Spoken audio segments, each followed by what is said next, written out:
The house was silent, but not in a peaceful way. More like the stillness of a storm that already passed and left everything broken. She was gone. The car, the luggage, even the coffee mug with the Boss Babe lettering she always used when she wanted to feel important. All gone. I stood in the kitchen staring at the dog bowl. Empty. I filled it. Rex looked up at me like he already knew, like dogs do. He ate slowly, tail barely wagging. It was my 50th birthday. You'd think someone might mention it. Instead, I got, "Don't wait up. I'm meeting Kara," while she spritzed on perfume she only ever used when she was cheating or pretending she wasn't. New dress. Nails done. Hair blown out. She didn't even glance at me when she said it. I nodded. Said nothing. That's what I'd learned over the years. Silence is its own kind of weapon.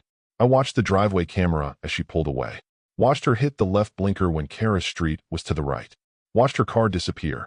Then I made eggs. Fed Rex a little bacon. Printed the documents. Burned the audio backup. Sealed the manila envelope. Addressed it by hand. Walked it to the curb. Slid it into the mailbox like I was sending a birthday card to hell. At noon, I got the notification. She'd posted. There she was. Poolside. Bright pink bikini she'd bought secretly 2 months ago. The one she lied about and said was for just in case we went to Cabo. She was beside him, Jason, the work husband. He was the kind of guy who calls himself an operator on LinkedIn and still uses cologne from high school. They were holding cocktails, laughing, legs intertwined like it was a honeymoon shoot for morons. The caption? Finally, something big, sweat droplets, cocktail glass. Clever, right?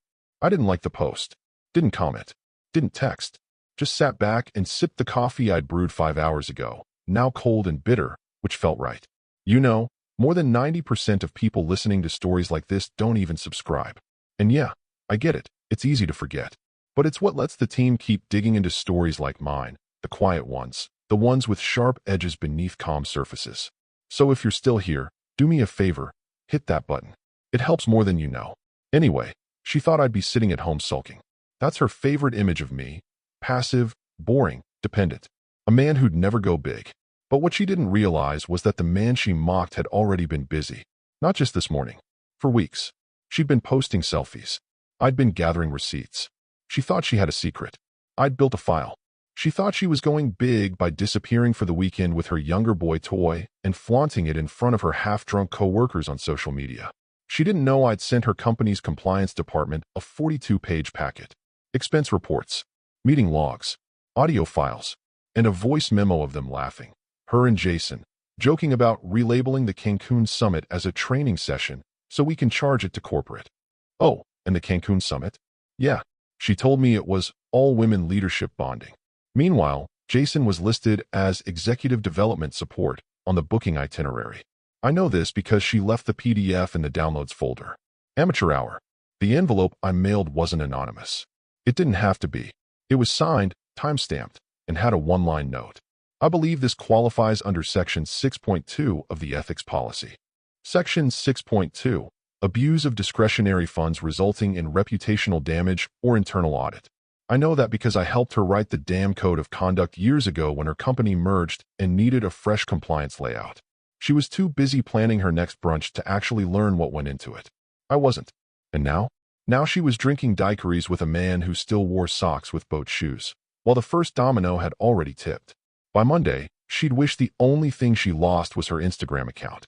Because some men buy a sports car for their 50th. I bought consequences. It started with a knock on a glass door. Not dramatic. Not loud. Just enough to interrupt a Monday morning that had already veered off track. Marcus, the VP of Compliance, stood in the doorway holding a plain manila envelope like it was radioactive. No return address. But it's addressed directly to me, he said, placing it on the edge of the CEO's desk like it might bite. Paul, the CEO, gray temples, silk tie, 2 failed marriages, barely glanced up. And Marcus didn't sit. There's an audio file. A voice memo. You need to hear it. Paul sighed, clicked his mouse, opened his inbox. The subject line from Marcus. Urgent, confidential disclosure packet. Inside was a Dropbox link. The contents were organized like a case file, dates, source metadata, expense reports. But it was the audio that made his mouth go dry. You think they'll catch it? Her voice asked, giggling. It was unmistakably her. Candace, Director of Client Relations. 6 years with the company, face of the brand. Glowing testimonials all over LinkedIn. Not if you call it a leadership offsite again, Jason's voice replied. The same Jason who'd been put on probation last quarter for boundary issues and misuse of the company card. She laughed harder. God, I love pulling these from thin air. Remember when we rode off the wine bar as a sommelier-led seminar? Jason, and then called that hot tub night a wellness module. They laughed. Paul didn't. He scrubbed the audio forward. New date. New file. Her again. The Cancun receipts are in the shared drive. Just swap the file names to the onboarding folder. No one checks there. Jason, already done. That's why I keep you around. Click. The recording ended. Paul's screen blinked back to the folder. One labeled Supporting Docs. Inside, 5 PDFs, each one correlating the voice memos with travel expenses, calendar entries, timestamps, and anonymized booking confirmations. The name of the resort? Clearwater Orchid. He turned back to Marcus. Where is she right now? Marcus, pale, Clearwater Orchid. Same suite. Same client. Same justification. Paul closed the laptop. She's posted 3 Instagram stories in the last hour. Marcus continued quietly, tagging the company, hashtagging it with #execlife. The last one said, finally, something big. Paul's mouth tightened. This wasn't just a rogue employee acting cute with company perks. This was exposure. Bad press. External audit triggers. And she had the nerve to tag the company while neck-deep in fraudulent filings? Is Jason still on probation? Paul asked. Marcus hesitated. Technically, he's supposed to be shadowing under direct supervision. But clearly not. Paul's eyes scanned the desk, saw the framed photo of last year's company awards gala. Candace stood beside him in that photo, smiling, confident, praised for her flair and client magic. God, what a fool. And you're sure the timestamps match? Yes, Marcus said. Everything checks out, including IP logs from the shared drive. Paul exhaled slowly, as if letting go of something he'd clung to for too long, like the belief that she was just eccentric, not dangerous. How long have you had this? He asked. 10 minutes. Paul nodded. Then we're already 10 minutes behind. He turned to his assistant's number. Put legal on hold. Call HR. And I want all discretionary accounts frozen until further notice. I don't care if it screws up the rest of Q3. We'll survive that. We won't survive a scandal. Marcus added quietly. There's one more thing. Paul didn't look up. She's not the only one mentioned. There are other voices. Other receipts. This wasn't a one-time joke. There's a pattern. How many people does she name? Marcus hesitated. You. Once. The silence in the room collapsed like a sinkhole. Excuse me. It's faint. Offhand. But in one of the audios, she jokes to Jason, Paul would sign off on a marching band if you told him it had ROI. Paul's jaw locked. Not because of the insult, but because it was true. He had signed off on that invoice. $8,200 for an event, brand experience activation. He'd rolled his eyes and approved it. Trusted her. He rose. Slowly. Walked to the window. The city skyline stretched out like a sea of sharp edges. Start drafting her suspension notice, he said. And Jason's. I want both of them off internal systems by end of day. Marcus didn't move. Paul glanced back. What? There's another name tied to this submission, Marcus said. Someone who compiled all of it. Paul raised an eyebrow. Internal. No. But connected. Who? Marcus passed him the final page of the report.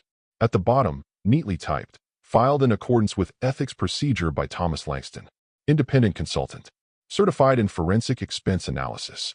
Paul read the name again, slowly, then turned to Marcus.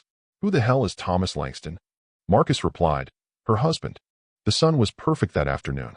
Not too hot. Just the right amount of breeze to tousle hair and make champagne bubbles seem cinematic. Candace lounged on a striped cabana chair by the infinity pool, leg draped lazily over Jason's thigh. Her head was tilted back, sunglasses perched high, pretending she didn't know the resort staff were staring. Of course they were. She was gorgeous, she knew it. And Jason, young, tan, slightly dumb in that flattering way, was her prize. A trophy she'd borrowed from the intern program and never returned. She had just uploaded another candid photo.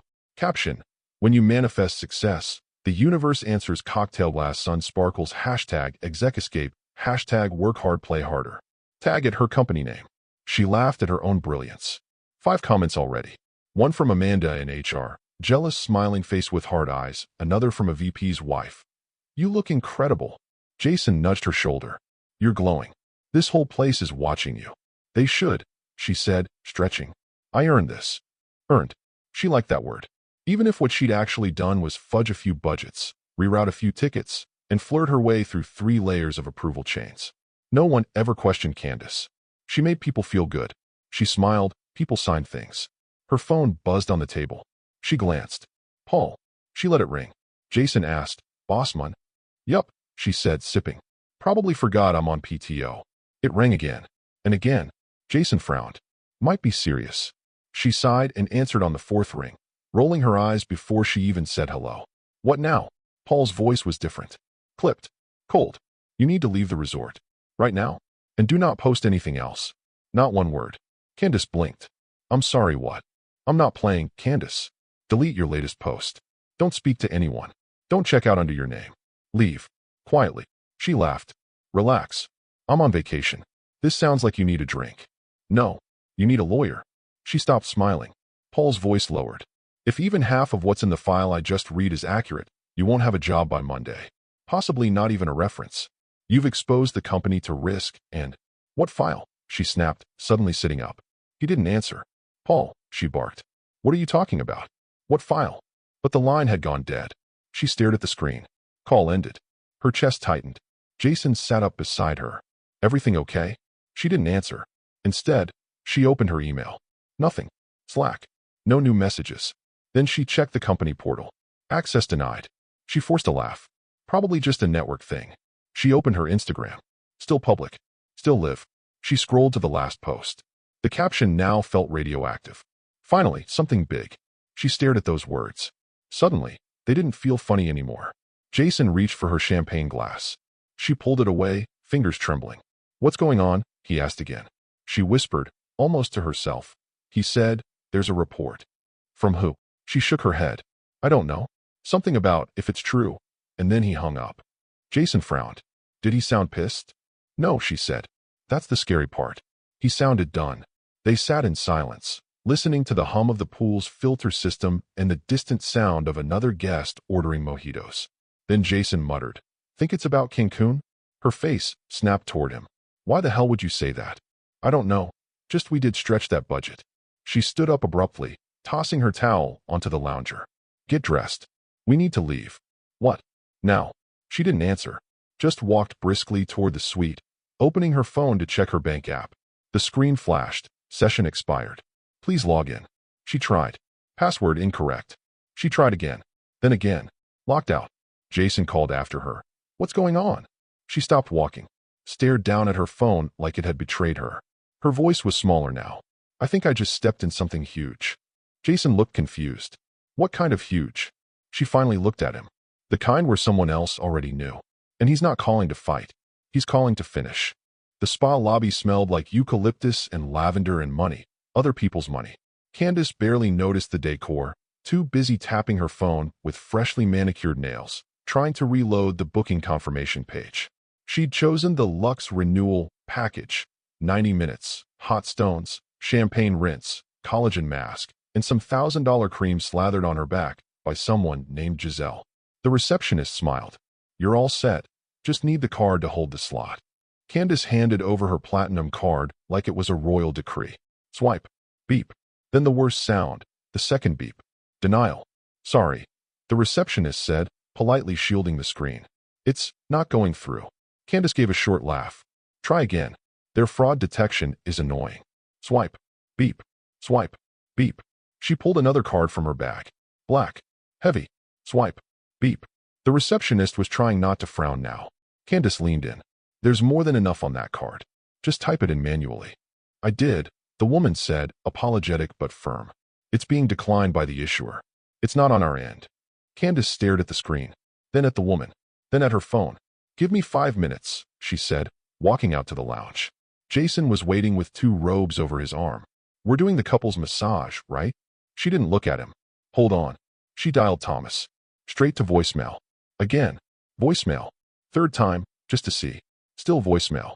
She opened the banking app. The familiar blue and white loading screen flickered, then blinked out. Session expired. Please log in. She did. Password incorrect. She tried again. Then again. Locked. Frozen. A single pop-up message appeared. Joint account closure processed. 8:01 a.m. She blinked at the time. This morning? No. Wait. She'd been sipping a mimosa at 8:01, laughing at her own Instagram caption. Jason had just taken that pool photo. She hit help, waited, tapped her foot. A chatbot popped up. Would you like to speak to a representative? Yes, she typed. Urgent. Locked out of account. Error. 10 minutes later, a real voice came on the line. Too chipper. Hi. This is Alyssa from Financial Services. How can I assist you? My joint account was closed without my knowledge, Candace snapped. I need it reopened. Okay. Give me one moment while I pull up the record. Soft keyboard sounds. Thank you for waiting. Yes, it looks like the account was closed at the request of the co-owner. A certified closure, notarized. Everything looks in order. Candace's stomach dropped. I am the co-owner, she hissed. I did not approve that. Right. The system shows Thomas Langston as primary on the closure documents. You're listed as secondary. That's not how joint accounts work. In most cases it is, the rep said sweetly. But in this case, the account was originally opened using his asset declaration. So the institution recognizes his authority on closure without your consent. Candace stopped breathing for a second. Are you telling me he just took everything? No, Alyssa said calmly. We're telling you the account is no longer active under your credentials. Candace gripped the phone. I want to reopen it. Now. For reactivation, the rep replied, reading from a script, please submit notarized identity verification and legal standing. Candace stared into the lobby mirror. Her own face, tighter, paler. Legal standing, she repeated. Yes, ma'am. Since the closure occurred under certified terms and the account was linked to declared separate assets, reactivation would require proof of marital legal standing in the jurisdiction of original filing. Otherwise, we can't verify your authority. Translation, you're locked out. Jason approached. You okay? She hung up, looked at him, then turned her phone toward him. The screen showed her last balance, just a blurred thumbnail now. Gone. Jason raised an eyebrow. What does that mean? Candace finally let the truth out, one brittle syllable at a time. It means, I just got erased from my own damn money. Jason blinked. Wait, like all of it? She didn't answer. He frowned. I thought you said you had, like, full control, that he didn't even look at finances. Candace shook her head, dazed. He didn't. Until he did. The receptionist called out from the counter. Miss Langston, we'll need a card to finalize the booking. Candace turned back to her, smiled thinly, and lied through her perfect teeth. Cancel it. Turns out I don't need a massage. Because the ache wasn't in her shoulders anymore. It was somewhere much deeper. Somewhere expensive. The front door clicked shut behind her with a finality she hadn't expected. No barking dog. No soft jazz playing on the kitchen speaker like usual. No scent of his weird cinnamon coffee blend she always mocked. Silence. She stood in the entryway, suitcase handle still gripped like a lifeline. Her heels echoed across the tile. Her house, the one she used to feel so powerful in, now felt like a museum exhibit. Everything still in its place, but colder. Staged. She spotted them immediately. 2 envelopes on the hallway table. No note. No explanation. Just 2 slim beige rectangles. One labeled with her name, the other with Jason's. Her stomach tightened. The first was from Human Resources. A suspension letter. Dry legal wording. Pending formal investigation into financial and ethical discrepancies. Access to company systems revoked. Official review scheduled. Confidentiality enforced. There was a single line highlighted in yellow. Please refrain from contacting any current employees or attempting to access internal systems during this time. She read it twice, as if it might soften on second glance. It didn't. The second envelope wasn't addressed to her, but she opened it anyway. Inside was a subpoena, filed under corporate audit proceedings. Attached complaint. Misuse of corporate funds. Unreported romantic entanglement between management tiers. Violation of ethics disclosure policies. The exhibits list ran a full page. 9 digital voice memos. 12 expense logs. 6 months' worth of calendar entries. Direct messages exported from Teams. An internal anonymous complaint filed 7 weeks ago. Her hands were shaking. Then her eyes hit a line, highlighted. Romantic involvement between managers and direct reports must be disclosed immediately or result in termination. She blinked. Once. Twice. Jason was her subordinate. She'd never filed the disclosure. Never thought she had to. Everyone knew, right? HR joked about it. Amanda made those comments at the holiday party. Hell, her own assistant once referred to Jason as your little shadow. But no one ever wrote it down. And apparently, no one was joking anymore. She read further. The complaint wasn't just internal. It had been elevated. An external audit firm had been looped in, as per Clause 3.8 in the Fiduciary Oversight Amendment. Thomas's name was listed as the original submitter. His handwriting, maybe. Or maybe it had just been typed. Either way, he'd known exactly how to play it. She sank into the hallway bench. Mind racing. This wasn't a slap on the wrist. This was a scorched earth move. Jason, oblivious, texted her around then, still hung over LOL. Can't believe that mango thing had vodka in it. Did you land okay? She didn't respond. 2 minutes later, he followed up. Want to grab lunch? Got leftovers. She nearly laughed. Lunch. There might not be a career left to digest by noon. She opened the portal again. Still locked. Checked the HR thread in her private Gmail. Nothing new. Then checked the company's press site.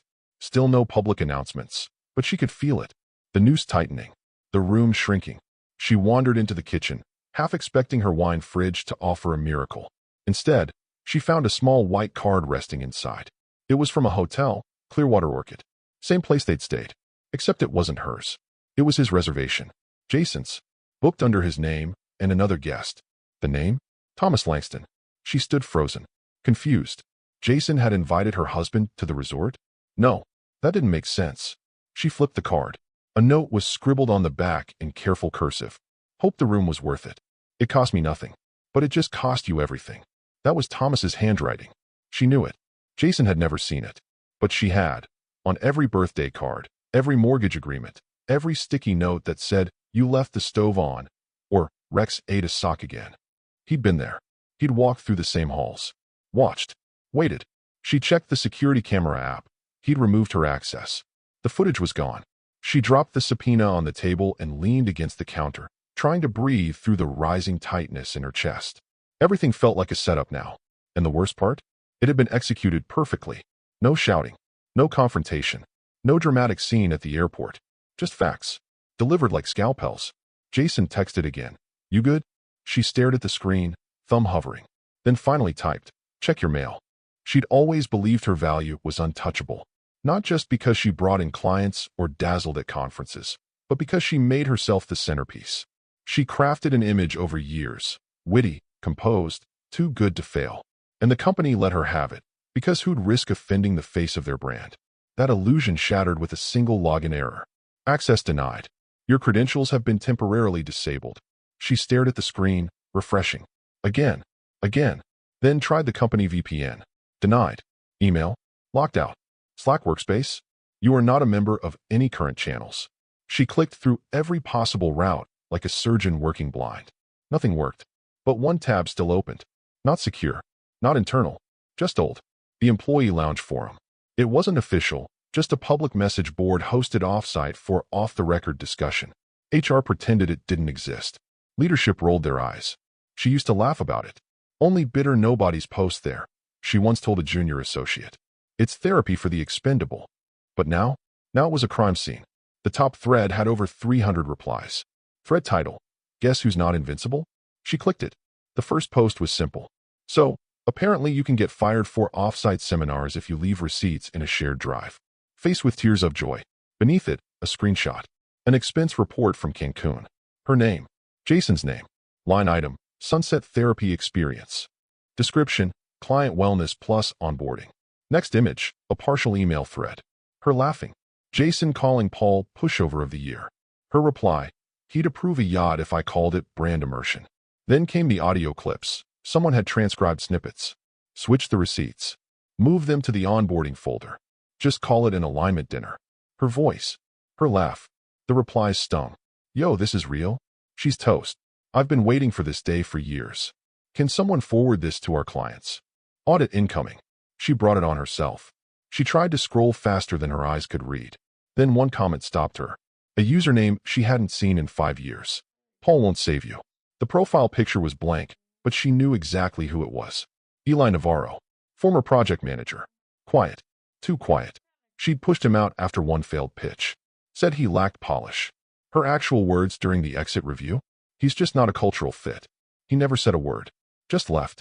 But now he had posted something simple. No exclamation points. No laughter. Just. Should have watched who you mocked. Some men take notes. She froze. Her face flushed like a faucet turned hot. Because Eli was the one who flagged Jason's time cards. She remembered now. brought up a discrepancy. She'd shut him down. Hard. Told him to focus on his own growth. Now here he was, joining the dog pile. She clicked his username. No contact info. No other posts.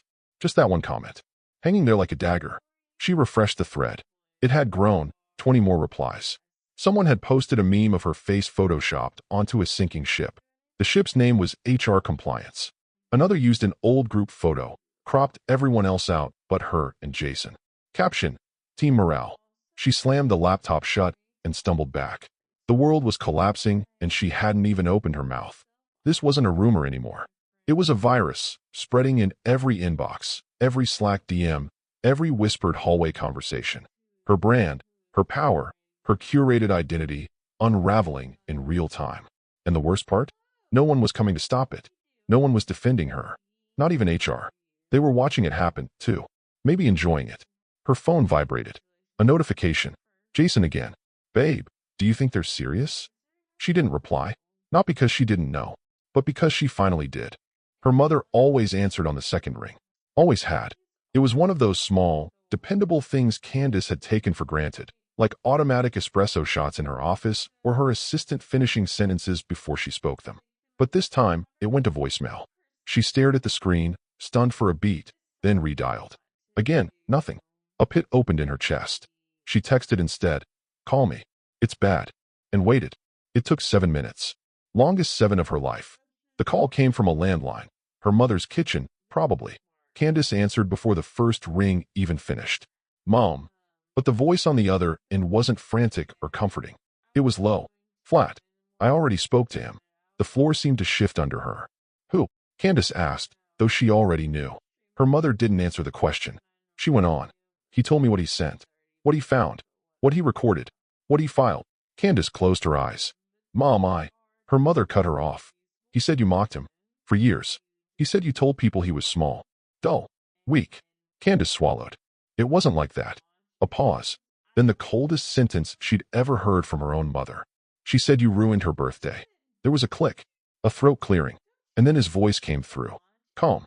Even. "I didn't ruin anything," Thomas said. "She asked for something big. I gave it to her."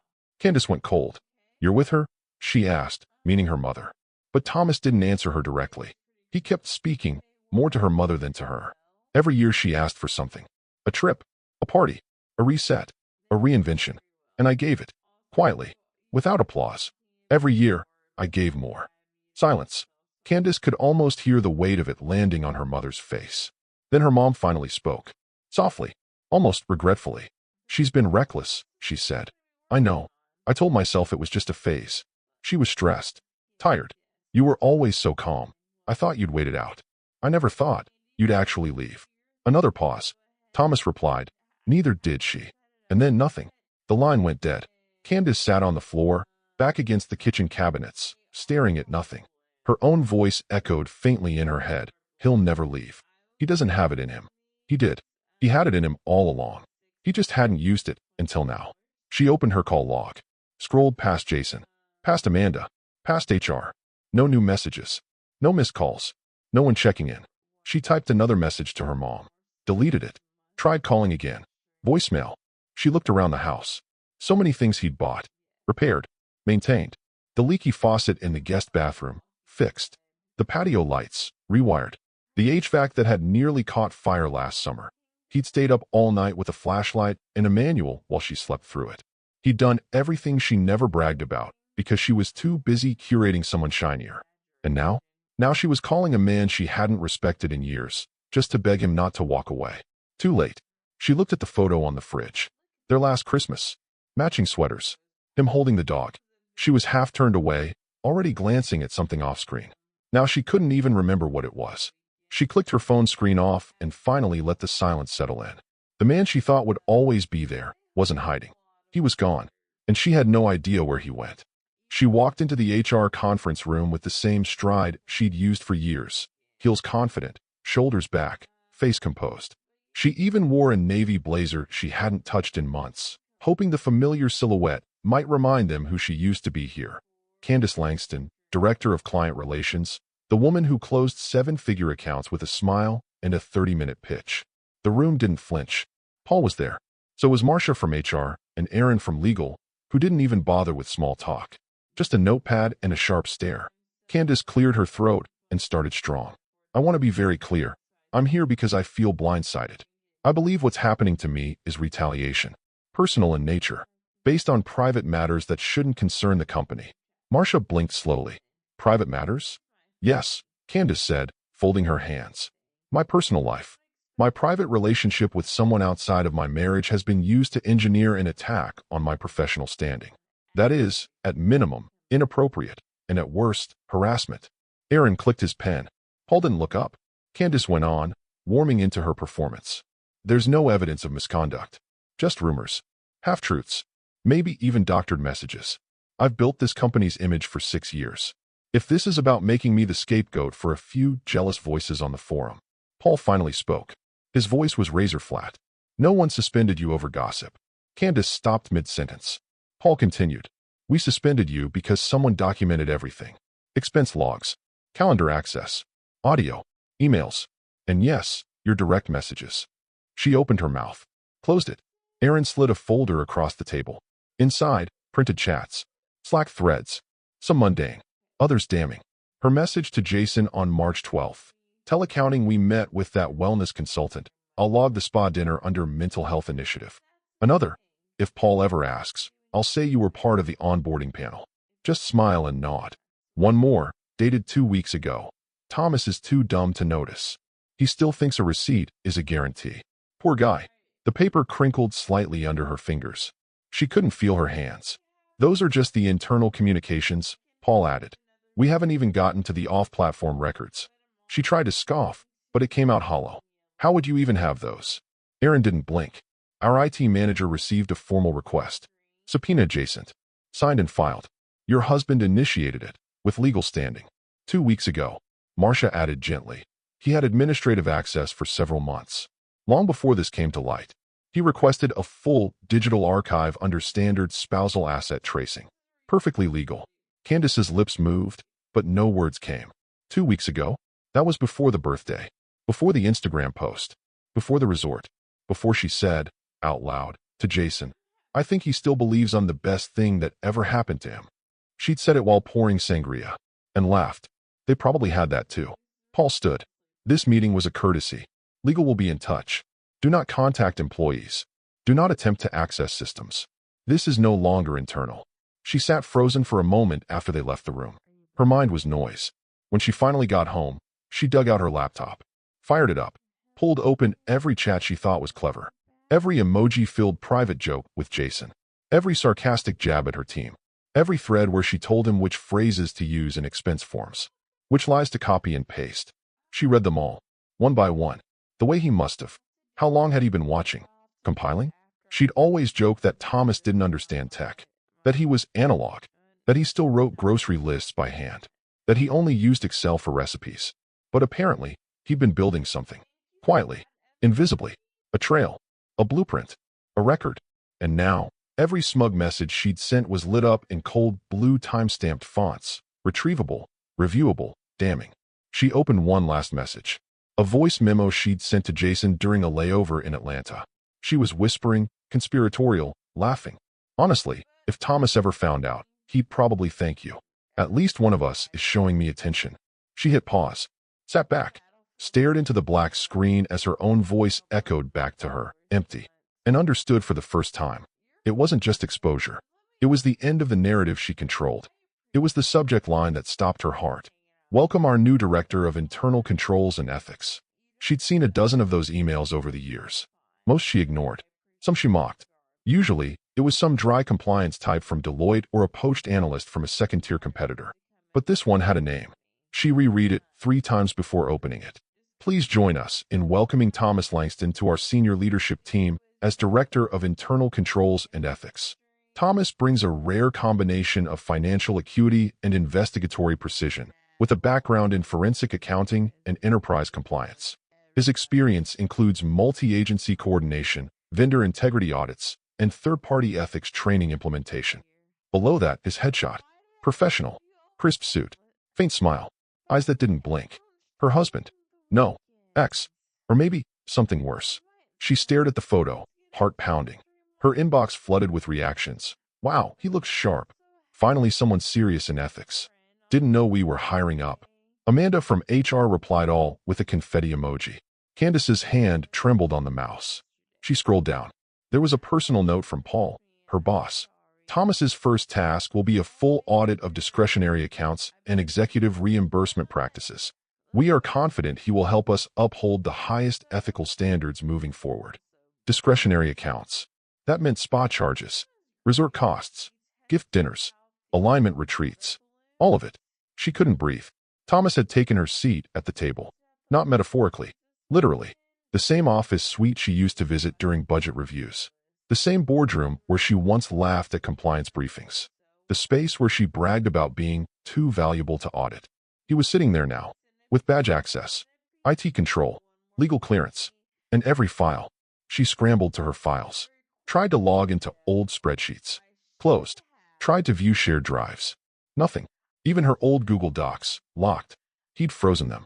Digitally erased her fingerprints from the very processes she'd once led. And she had no idea this was coming. Because she never asked what Thomas was studying at night.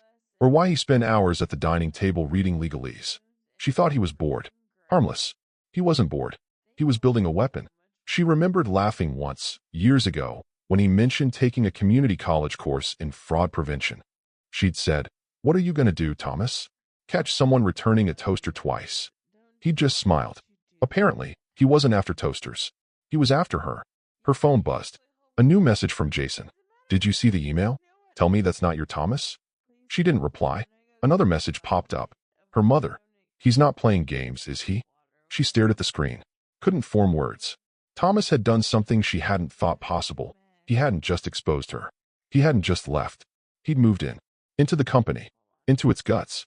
Its policies. Its systems. He now was the ethics department.